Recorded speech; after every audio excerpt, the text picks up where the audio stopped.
Thank you so much for joining us, Custom Collaborative, in partnership with the Garment District Alliance. Today, our workshop is Empowering One Another Through Community. I'm so excited to have such great guests here, and I will go through and list them and then they'll introduce themselves. Our purpose today is to talk about the businesses that remained open and found a way to survive and even thrive during COVID pandemic. And we just want to hear their stories so it can be illustrative to others of, how to survive in this type of situation. Yes, there's only a pandemic once every 100 years, but we've had other types of things like 9/11 and other events may come up. And so I'm really excited to share today the stage with Carl Goldberg, Sonia Park, Paul Cavazza, Mi-Jong Lee, and our own Margot Alexandria from Custom Collaborative. So I have a few questions. They'll have some thoughts as well. But first, I want to ask this question and start, I guess, in alphabetical order with Carl, alphabetical by first name. So Carl, can you tell us one or two things about yourself and then answer, as a business owner, what did you learn about your business during this past 16 months? And you're muted.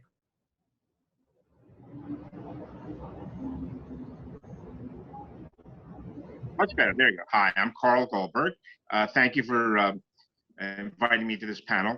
I'm a custom shirt maker. I've been in business since 1982. And for the last 7 years, I've had a shop on 5th Avenue at 28th Street. I've got a small workroom, about 7 people. And we do a lot of shirts for all sorts of people, as well as a lot of costume work for Broadway, film, and TV. And I guess the thing I learned about my business is that I have a lot of loyal customers. I've been, like I said, I've been doing this for a long time. I had customers who were buying shirts in the beginning of the pandemic, and I know they didn't need anything, but they were helping me out and they knew I was struggling. We went from working 4 days where workers were working 2 days a week to now we're full 5 days a week, and we're very busy, which I appreciate. Thank you. Thank you so much, Carl. I'm really excited to know that you all are back at full steam. And so then let me turn to Mi-Jong and to ask you, a little about yourself and what did you learn about yourself and your business during COVID-19? Hi, everyone. It's so wonderful to be here and to be part of this panel. Carl, I've been in business since 1982 as well. Long time. We have 2 brands. I went to Parsons and came out. Instead of joining the industry in a different manner, I opened my own retail store. So we have a store on Madison Avenue. We produce everything in 37th Street, our garment district. So both brands that I have, the Mel and Mi-Jong Lee line, are completely designed, sourced, and produced in New York City. Designed and produced in New York City, sourced fabric from Europe. So we've been doing that for this long. And when 2019 COVID came, it was a shock. It's from one moment to another, we had to furlough. We had about 24 employees, and it was, Carl and everybody here, when you work that long in an industry, you go through many cycles, but this is a cycle that unlike anything that I've experienced. Federal has been amazing in this effort as a country to come through, but it has been an incredible, difficult, steep learning curve for all of us. We have now pivoted back into manufacturing. Now, through this period, I've learned that we have to be nimble. We have to be resilient, not take no for an answer. We have at the end of the year, we now have not just my workshop and my atelier factory to do my own brands, but we also have a manufacturing arm to the industry. And we are learning. Things have changed. Our global supply chain disruption has made everything so difficult. So I think that we're going to see a lot of different things, but we've learned in a year many things, and I'm sure that we will learn more as we go through. Thank you so much. I like that you said not take no for an answer, and I'm going to come back to that after we talk to Paul and Sonia. So Paul, do you want to introduce yourself and talk about your resilience and your lessons? Thank you. Thank you for having me on this panel. I'm much appreciative. And Creative Marker has been here since 1993. We are a grading and marking service. We're a very international company, meaning we grade and mark for all over the world, in today's world. We have the most technology in any grading and marking room with 7 different softwares. And with all that technology, when the pandemic hit, we were as ready as anybody could be to remove the whole company and go remote. And I learned so much to be able to work remotely and have my employees work remotely. I'm so grateful for my customers, and same as Carl, I had customers reaching out to me, especially outside of the city, from other states, saying, what can we do? We're sending you work. We did a lot of PP. And I'm really, really grateful for my employees because they really stepped up, and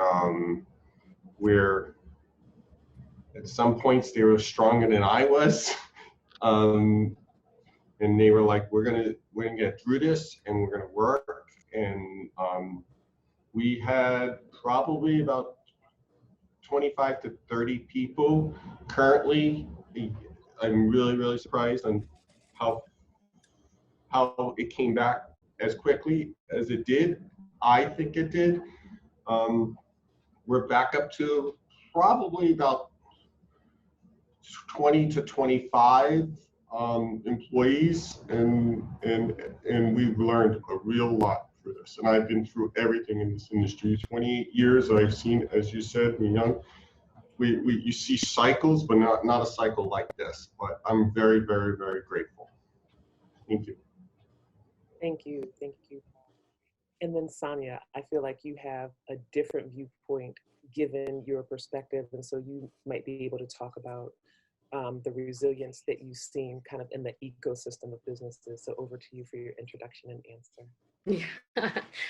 Thanks, Ngozi. My name is Sonia Park, and I work for New York City's Economic Development Corporation, and I lead the fashion portfolio there. And prior to working at EDC, I worked in the industry for longer than I am willing to admit publicly, in production and product development.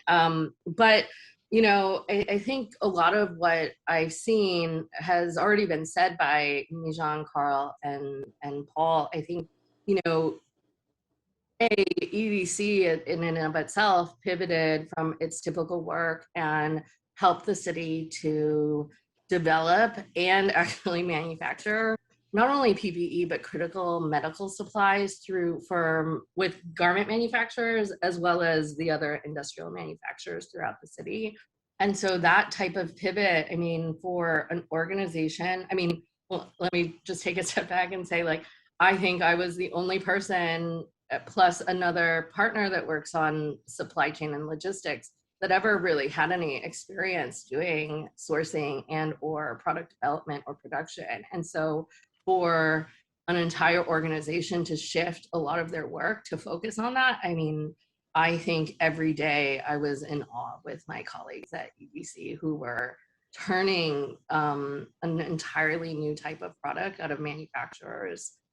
And I think speaking to a lot of that and speaking to a lot of what our panelists have said, you know, people have definitely shifted and had to be nimble. I think what Margot was talking about and what you have talked about as it relates to Mara Hoffman and how she had to be flexible and think outside of the box. I think a lot of New York City small businesses have shifted to this type, like digitize their businesses, gone online, expanded their reach, and I think, and also relied on their networks. I think that has kind of been a huge thing that has really, like kind of humbled me in a lot of ways. I feel like I made a lot of really good relationships prior to the pandemic. And then, being able to lean on those was really important to me throughout. Yeah, that's a great point. Thank you so much for talking about the networks. We had that same experience with Custom Collaborative. Like I said, we didn't know Carl before or his shop, and Carl was generous enough to let us into his shop, send the keys, and so we got fabric and made like tons of masks. I don't know if you recognize this one, Carl, this shirting fabric. And the same thing with Create a Marker. We didn't really know Create a Marker, but some friends connected us, and so we were able to do things. And so as much as people think that New Yorkers aren't that nice, this is another one, it's my favorite one. I found that through pandemic, New Yorkers have really been as great as ever, and we really came together, I think, especially because the shock of the way COVID hit our shores before any place else. I wanted to go back something that Mijong said about not taking no for an answer. Can you describe for us some of like how that showed up for you, the not taking no for an answer, maybe being a little pushier than normal? So it has been a really difficult experience for me because I'm a vertical operation. So I produce, I sell, and it really has been an independent sort of business life cycle that I had. And with this, then I had to literally learn to reach out, learn to learn new skills, learn to do, okay, if that doesn't work, then what do I do next? And how do I learn next? What are the skills that I have to learn? And sometimes it's like blind going against the wall and really trying to figure out what it is. And it has been like Sonia said, incredibly humbling experience. Made mistakes, reached out to different avenues that didn't quite work out, but it's a constant pivot. It's a constant going, okay, if this doesn't work, then there's no end. So if somebody goes, no, you can't do that. Well, why can't I do that? You can't do that because you don't have the capacity. Well, if I don't have the capacity, then how do I gain the capacity?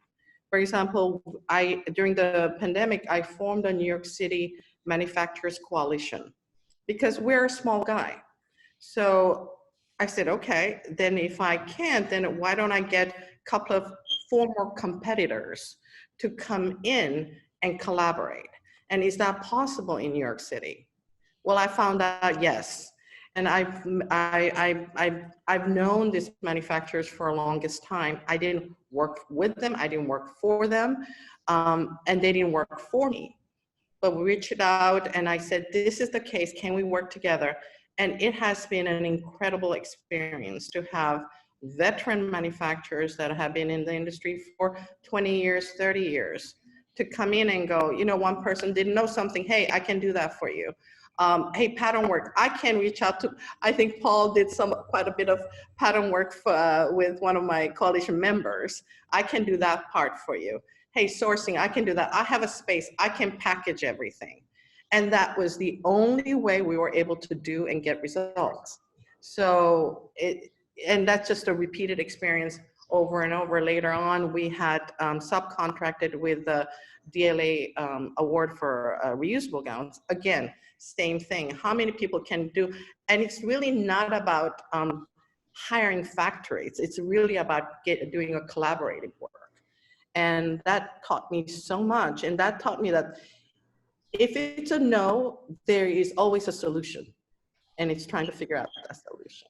So I would like to also just jump in because Mijong and I did work together on the gown. She was a partner with New York's NYC EDC for the gown manufacturing, and that really is true. I mean, Mijong and I would have conversations regularly, and she would always take back the information that I gave her, and then come back to me with a better, bigger and better. And I think it really just proved that she really did not take no for an answer.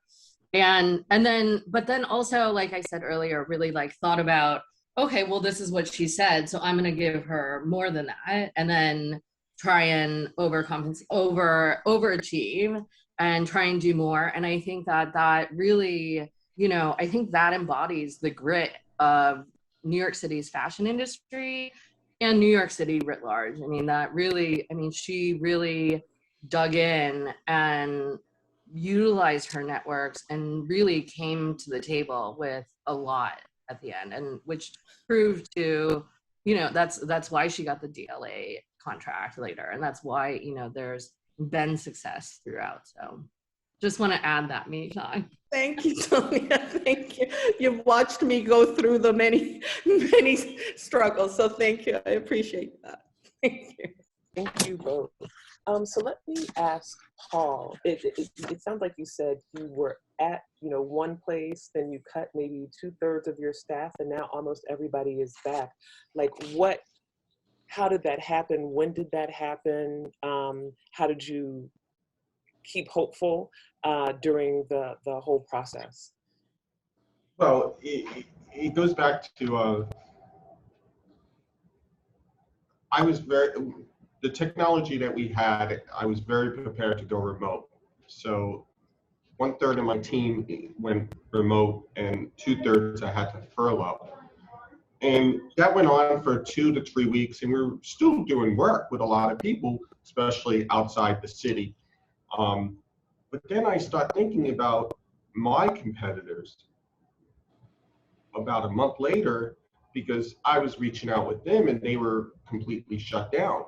And I said, well, you can't shut down. There's people, I'm sure, that needs things. And they were like, well, we're not set up. I said to my competitors, listen, we're in this together and we have to help everyone. If you have a designer that needs something, let's work together. Don't say you're shut down.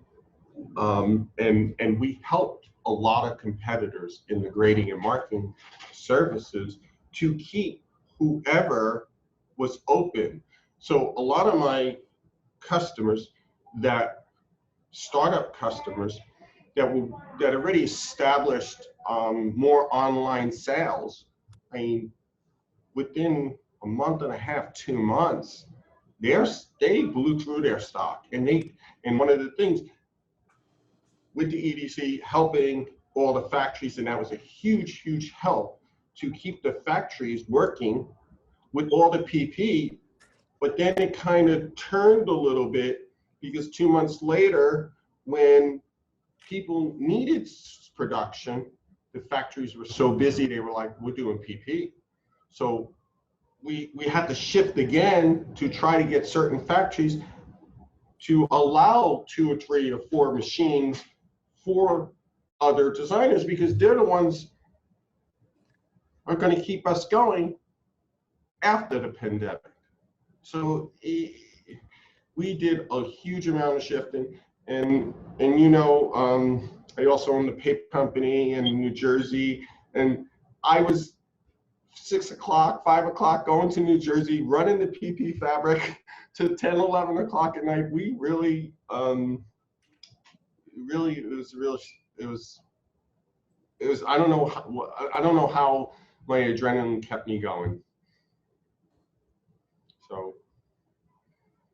Yeah, that's a great point. Like, how did it happen? How were we able to? It happened, yeah. And I think it was, I think by June 1st, we were probably at 60%, and surely by the end of July, we almost had more than 2/3 our staff back. That's amazing. A lot of young young designers. What I heard was they had the opportunity to sit home for 3 months, come up with a lot of people who are designers that really never had a business plan or an idea, like they worked for someone. So the past, I see 2 to 3 new designers. I'm almost saying daily now, daily. It's amazing. So many people putting together dots and coming up with a business plan. So it's. Well, I wonder, can I ask you a question? You know, we also learned about networks and resources, and we extended ourselves out of necessity to stay open. How did it feel? You know, this is an ecosystem, right? I really learned how much of it, you know, when Mara was going through her challenges, we also needed a cutter, and we reached out to her and said, do you have a cutter? And she had a cutter that she had laid off. We were able to have them cut the fabric into the mask for us. How did you feel? You know, prior to the pandemic, I'm sure you had relationships in the industry, but this was a different kind of relationship. This was you reaching out to a competitor and saying, Yeah. hey, get it together. We're in this together. How did that make you feel? And what hope do you have in the future that happened now? Do you see yourself differently? You know, definitely, you know, I picked up the phone and I called several competitors and they said, hey, it's Paul. And their first reaction was like, why are you calling me? And I was like, I just want to check in on you. I want to see what you're doing. If you're open, you know, what's the status? And it, you know, after you pass that point of that 5-minute conversation, it was like, wow, Paul, you really, you know, you really want to do this? And I'm like, I definitely do. It's just, we need to keep whoever is open, we need to keep this going. It doesn't matter if it's my system going. We have to keep the factories going.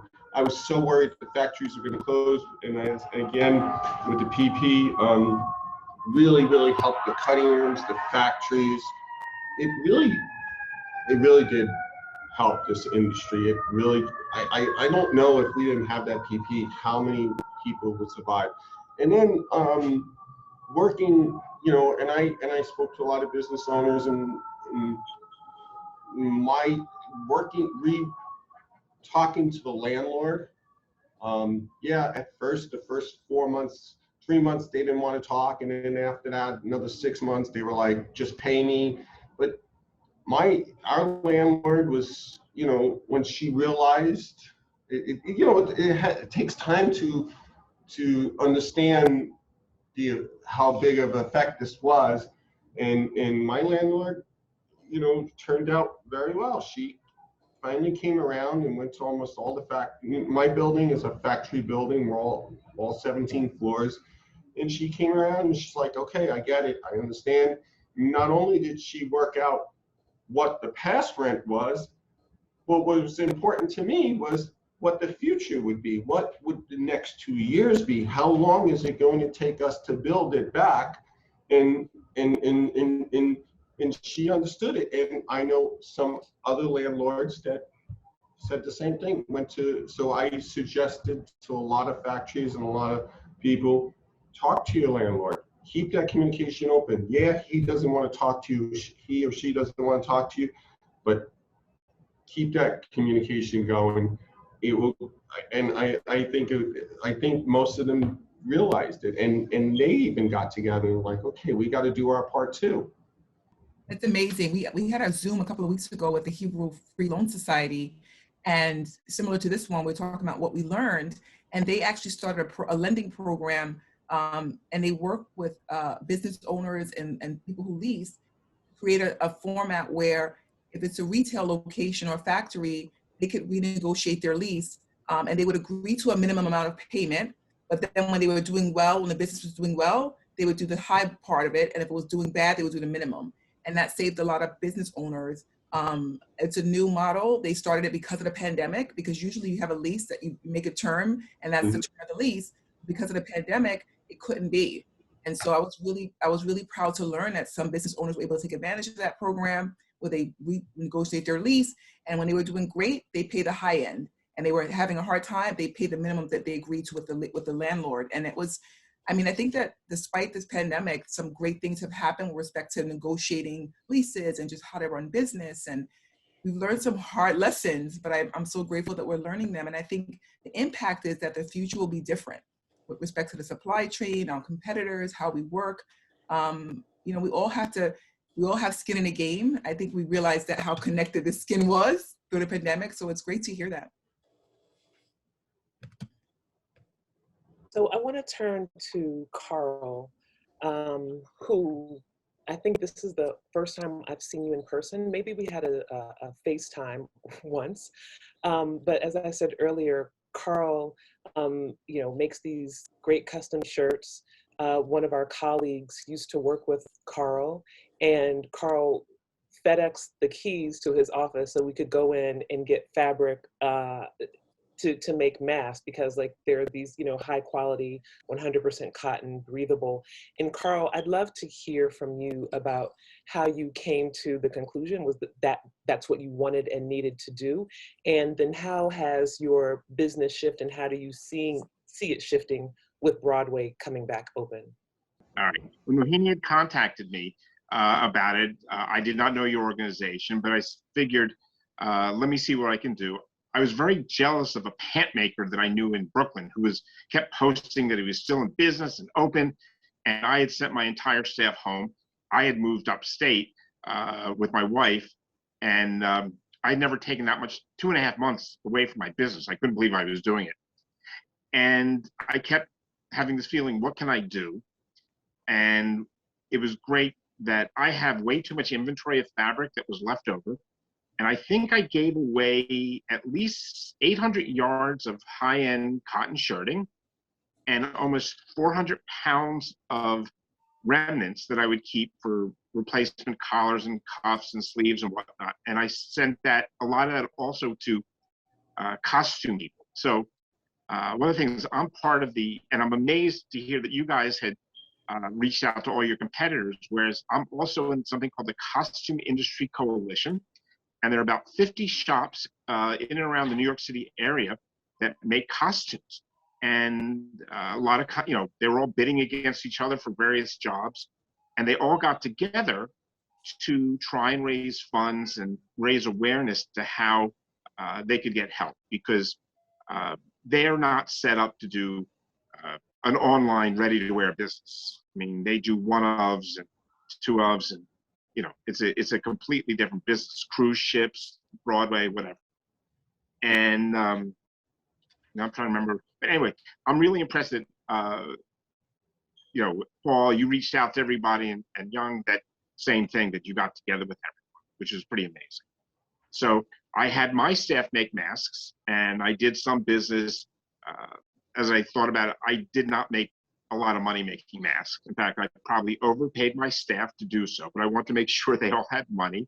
I did some wholesale business, some masks, and we did beautiful things. And then the funny thing was some of the fabric I sent off, I would get notes from people that said, this is the nicest fabric I've ever seen. And you have to understand, this was a fabric left over that was probably made a $350 shirt. So it was fine. I wasn't gonna make a shirt out of it, so I was happy to get rid of it. And my assistant was happy to see it all go away too. Yeah, for sure, for sure. I mean, I know that some of the mask mandates are coming down now, although we still have to wear on public transportation. But like this mask from Your Fabrics, I've washed at least 30 times, and it's still as good as new. So I mean, one of the things that Custom Collaborative supports and is invested in is sustainability. And you know, I think in some ways people don't even understand how having high quality things and using them and reusing them, even like Mijang's clothing, is key to sustainability practices. So thank you so much, Carl. I want to put this question out for basically anyone to weigh in, and maybe all of you, thinking about what you've gone through with COVID, and now we're reopening.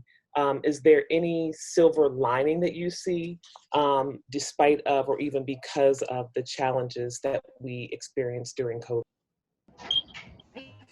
I can kind of speak to like things that I've seen. I think that, I think the silver lining is for at least for me and the networks I build, I feel like I'm much stronger and much more connected to garment community.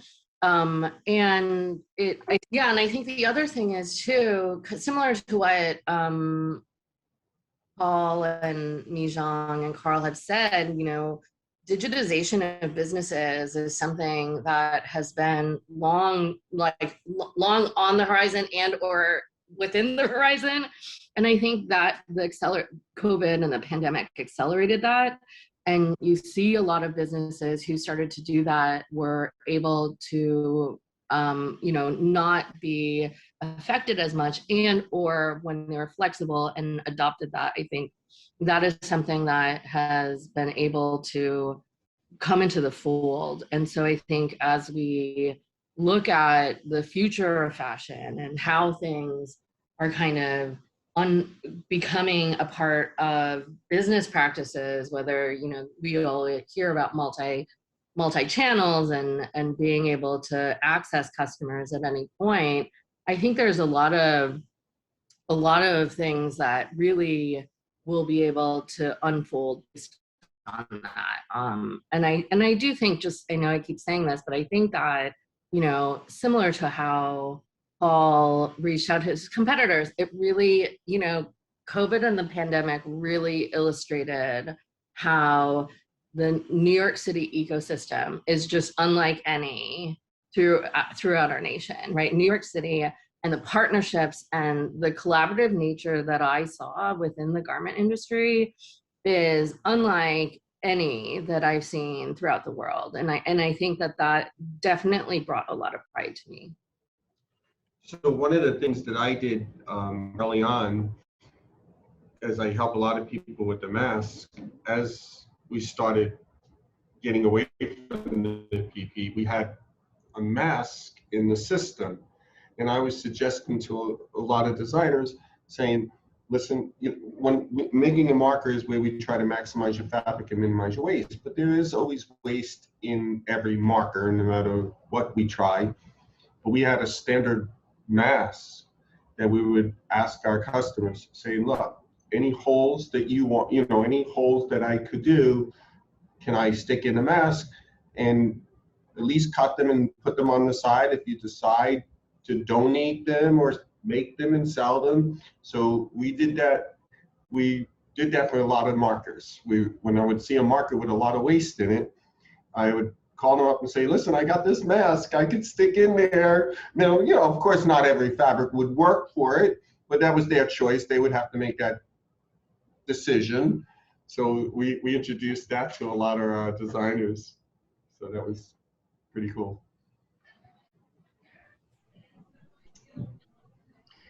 I thought it was kind of fun. We went through about 4 different designs until we found the design that we liked the best. I can't tell you how many designs I have on a mask. Every day we were getting people mailing me the mask, and I'd be like, it's a mask, guys. But yes, a lot of people had a lot of ideas on masks. So one of the things that we did is when Governor Cuomo did the New York Tough mask campaign, I had about 15 designers reach out because they had the design concept, but they didn't have the infrastructure to produce them. So we produced the New York Tough masks in-house. I also did our own Mijong Lee mask for that campaign, as well as I started producing for about 15 different designers. And you're so right, Paul, it came in all forms, all formats, all creativity. One mask I had to go, okay, how does this go? But that was the fun part of, again, the collaborative effort to do that. The other thing that I want to mention, which I think gives hope for New York City garment manufacturing, apparel manufacturing industry, is now the big guys have just sort of paused.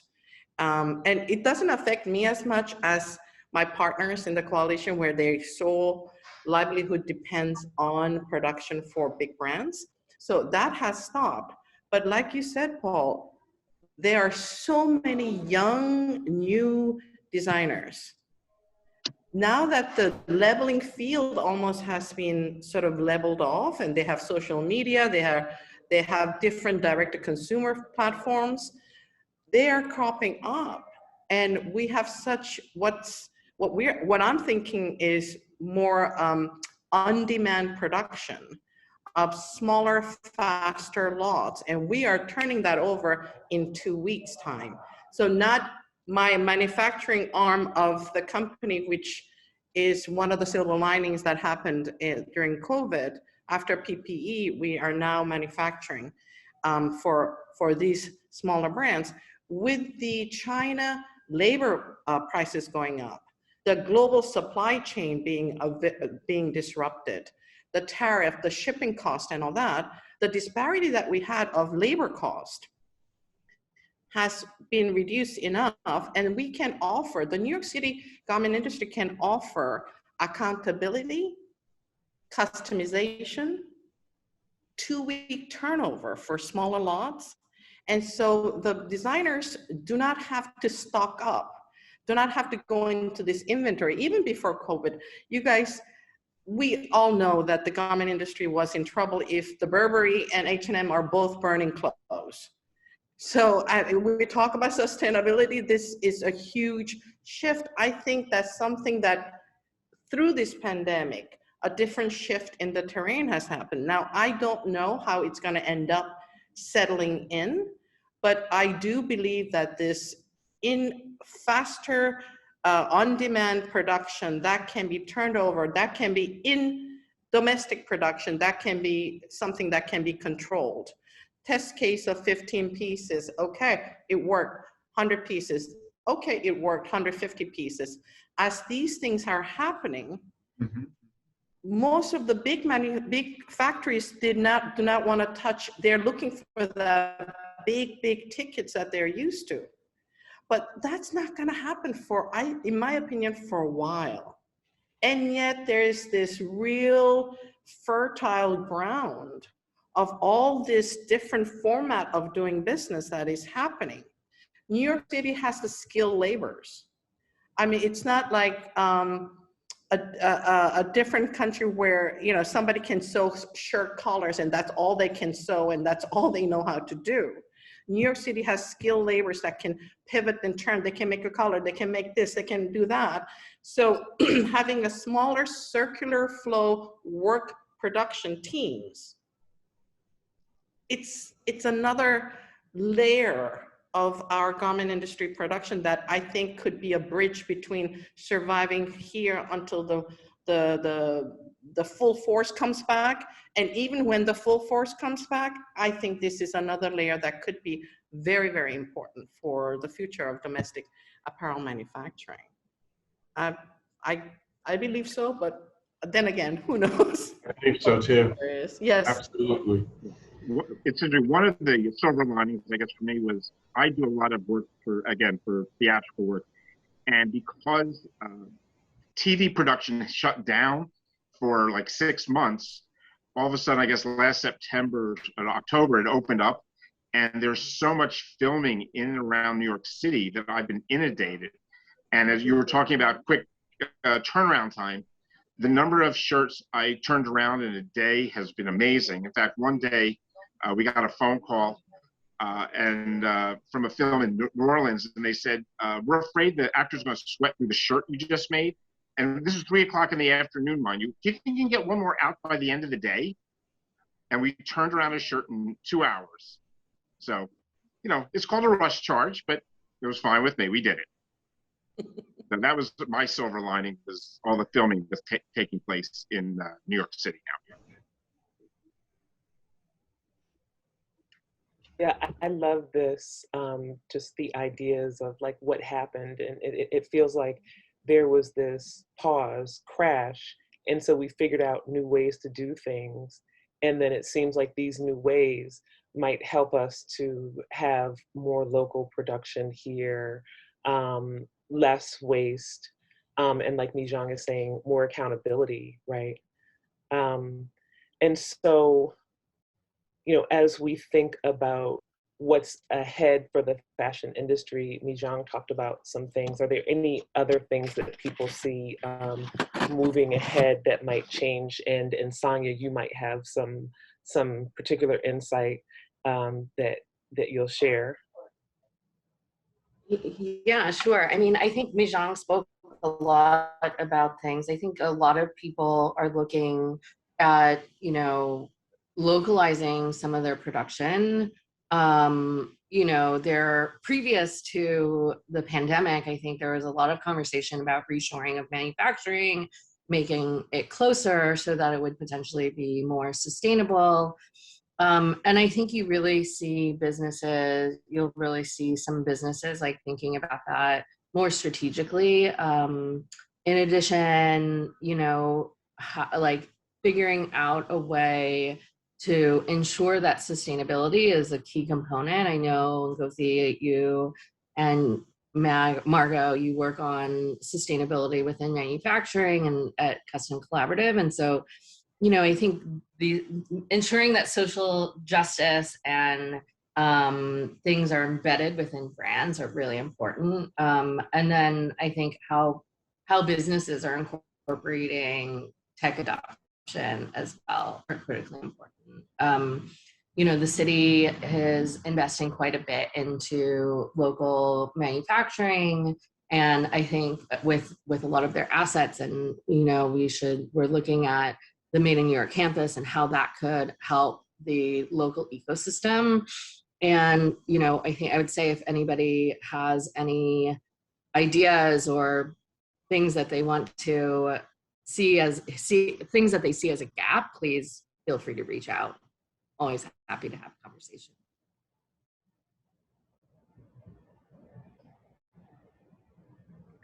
Yeah, and so Marco will talk about this a little bit. Thank you so much, Sonia. But one of the things that we did at Custom Collaborative actually was an apprenticeship program. During pandemic, we'd already been scheduled to do it, so we somehow launched it anyway. And so just kind of connecting what Mijong said about there being more skilled labor in New York, people knowing how to do more than one thing. I'm wondering, Margot, if you can just say a couple of words about our apprenticeship work and who we might need to talk to. Sure, thank you. We had, in the throes of the pandemic, we decided to go forward with our apprenticeship. We turned it all online. So we did it in collaboration with Mel Hoffman through Zoom. We had a couple of meetings, in-person meetings, but very few. And our goal is to be that gap. I've learned in this position in the last year or so that there are a lot of skilled laborers that are getting older. And there's not really a pathway to translate that skill to another maker or to a younger person. And so we're hoping to be that place to come. We're hoping to have apprenticeships in different industries, in different areas, where we can send our graduates to be apprenticed by some of the older makers in the industry and keep that skill set alive. And so the first one was through Mara Hoffman. We worked with her and we had a 6-week apprenticeship. And we're hoping to continue and to reach out. I'm talking to Ruti, the founder of Stitch Room, and a couple of people have contacted us, some local manufacturers, a wedding gown producer, who are interested in giving back, recognizing that their staff, their seasoned makers, are getting older, and there's really no pathway that we've developed. A lot of the apprenticeships, are construction-based, male-oriented, electrician, but not this kind of making. And so we're hoping to get into that, where we're producing and creating opportunity for skills to be transferred, and our graduates have opportunity to work and learn, to keep the industry open. We had throughout the pandemic, a person called and they said, "Do you have someone for us?" And their person had been there for 20 years and they got injured on the way into work, and she had to shut down her whole operation. She said that she couldn't go forward. On her website, how she did it was she just put everything was out of stock. And so she found someone else to make for her. And she was desperate to find someone with a high skill level able to handle her production during pandemic. And so we've heard a lot of stories where there's these gaps in labor. So while we're going to try to bring work onshore, we have to skill up some people to do that work. And we're looking to be a part of that. So I'm excited. We're speaking to small designers and emerging designers and small brands. And, you know, we're looking to, because of the pandemic, looking to collaborate, right? Where apprenticeship costs about $6,000. We're looking to give opportunity for there to be a group investment, where if one small brand couldn't afford to do it by themselves, it could be a collective investment, because the need is there. You know, the need is there. We speak to businesses and their employees are in the 60s and above, and they don't know where to get new, and the new ones from Pratt and Parsons, they don't have the skill necessarily. So it's exciting. It's almost like a frontier. And this is New York City. So I'm excited to build these apprenticeships and look for help and assistance to transfer the skills that kind of die when the person retires. And so we're hoping to capture that skill set. Thank you so much, Margot. And so then wondering if any of the businesses, Carl, Paul, or Mijong, if you've had similar experiences thinking about where you'll get your next employee. It's a big challenge, very, very big challenge. I don't think it's just the garment district. I think it's across the United States. It is a very big challenge to get new employees and train new employees. You know, there's no college of grading and marking. I don't think anybody graduating high school or college says I want to be a grader or a marker maker. And most of my staff, I have a man out there. We've been working together for 34 years now, since I'm 18 years old or 17 years old, something in that nature. But most of my staff, even down to my delivery guys, are with me 10 plus years. So the people that I couldn't bring back at some point, it was very, very hard on me, but to replace them is very, very difficult, because everyone I've self-taught myself. I really self-taught them how to become a grader, how to become a marker maker, and just other skills. Big challenge, very, very big challenge. And I second that, what Paul said. Because I've had this infrastructure for the longest time, I have cutters that I have worked with for 15, 18 years that, you know, some of them were taught here. Our industry is a lot about immigrant industry. So people who come in here who were nurses, who didn't have skills, learn the skills, gain the skills, and have become skilled. And we're losing them left and right, but we've been losing them left and right for the longest time in this industry, because of, you know, work going overseas, because of all kind of reasons. And it's been very, very difficult. And to gain people who want to learn skills from, the way Paul said, from base, from back on, it's not easy. It's not easy. So it has been a challenge for us as well. I'm in a little different position. I had a factory in New Jersey that did probably about 50 or 60% of my work. And during the pandemic, they closed, which, you know, for a long time now, I was able to do everything in my own shop, which is great. But now that I'm getting really busy, I'm not sure what to do. I need to find, I mean, I can find workers because, you know, most of my labor is Spanish or Portuguese. And because they worked in this factory in Newark, I could find labor.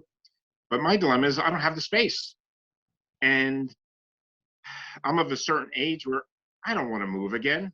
And I need to have everything, you know, there's always a question. You know, I have to be, I mean, right now I'm in my showroom. My workroom is in the back of this space. And I have to, there's questions all the time. What button are we using this? What thread? Why is this collar this way? And I have one empty sewing machine and no other place to, that's it.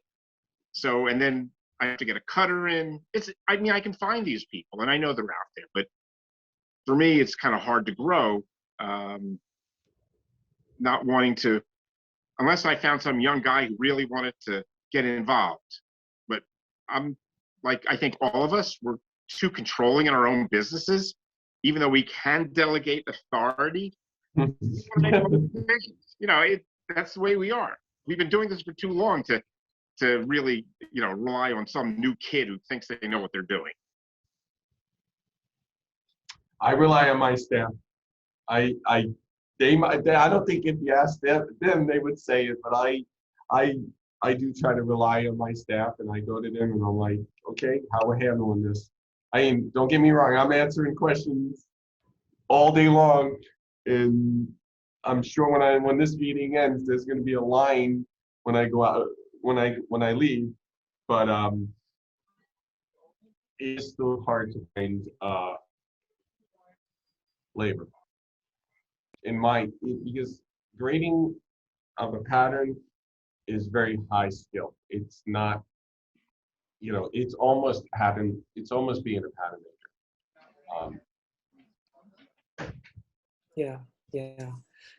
So we're almost at the end of our time, but one thing that I want to point out is that there is an organization, the New York Fashion Workforce Development Coalition, that's working around some of these issues. And so we can send information later about that. And then Sonia, I want to ask you in terms of like what you were talking about the maker spaces. Do you think that there are other initiatives that the city has or can engage in to help solve some of these labor issues? I think that, you know, we have a fashion manufacturing initiative within NYC EDC, and we execute that program with the Council for Fashion Designers of America. And the program was set up to support the apparel manufacturing industry throughout the 5 boroughs. And part of that is looking to address the workforce development challenges. I know that Custom Collaborative, not only with the apprenticeship program, but even prior to that, in terms of the work that you do to bring in new talent, has been amazing throughout Harlem. And in addition, in South Brooklyn, there's there's Course of Trade. There are plenty of different workforce development programs throughout the city that I definitely have escaped my mind and now totally, but I'm sure there's a many that exist. WDI and Lisa Futterman do an incredible job with this at the state level even. And I think that when we look at, what we're trying to do is with FMI is look at the landscape and see what's missing. You know, Paul being a grading and marking organization, and, you know, Carl and Mijang, I mean, you can hear about the diversity of the industry, and that everything isn't like cut and sew, like you know, everything isn't a cookie cutter element. And so I think, you know, being able to see what the industry needs and really figure out a way to help as many as possible is something that we're looking at with FMI and trying to solve for. So yeah, I mean, again, I can throw my email into the chat, but if people have any suggestions, or, you know, like, we're always looking at the, you know, people that are doing things well, and looking at the best ways to help businesses grow and employ New Yorkers. And so I think that's kind of where we are now. And we know that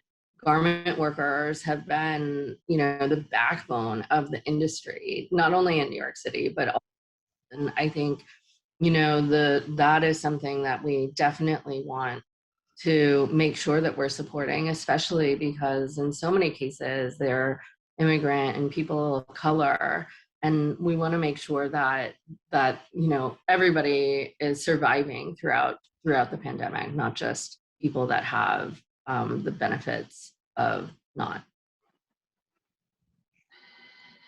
Thank you so much, Sonia. I think that those are some great last words. I want to thank everybody Carl, Paul, Mijang, Sonia, Margot for being here today. I look forward to sharing this recording and to seeing you all in person soon. I went to a first office besides my home office yesterday, so I feel like eventually we should all get together. So I'm so excited to see you all, and thank you for being so strong and courageous and resilient, keeping your doors open during the pandemic.